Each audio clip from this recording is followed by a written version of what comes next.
మనం సినిమాల్లో సీరియల్స్ లో ప్లాస్టిక్ సర్జరీ గురించి వింటుంటాం. నిజ జీవితంలో కూడా కొంతమంది సెలబ్రిటీలు ప్లాస్టిక్ సర్జరీలు చేయించుకుంటుంటారు. మరి ప్లాస్టిక్ సర్జరీలో నిజంగా ప్లాస్టిక్ వాడతారా?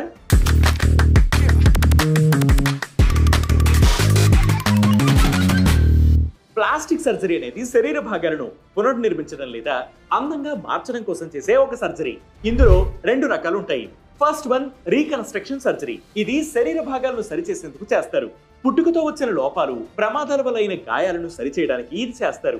Second one cosmetic surgery. ఇది అందాన్ని పెంచడానికి చేస్తారు. ముక్కు ఆకారాన్ని మార్చడం వంటివి ఇందులో ఉంటాయి. అయితే ప్లాస్టిక్ సర్జరీలో సాధారణ ప్లాస్టిక్ ఉపయోగించరు. శరీరంలోని స్కిన్, ఫ్యాట్ లేదా బోన్ వంటివి ఉపయోగిస్తారు. ఉదాహరణకు ఒక వ్యక్తి ముఖంలో గాయం ఉంటే ఆ వ్యక్తి శరీరంలోని మరో భాగం నుంచి చర్మాన్ని తీసి దాన్ని సరిచేస్తారు. దీన్ని స్కిన్ గ్రాఫ్టింగ్ అని అంటారు.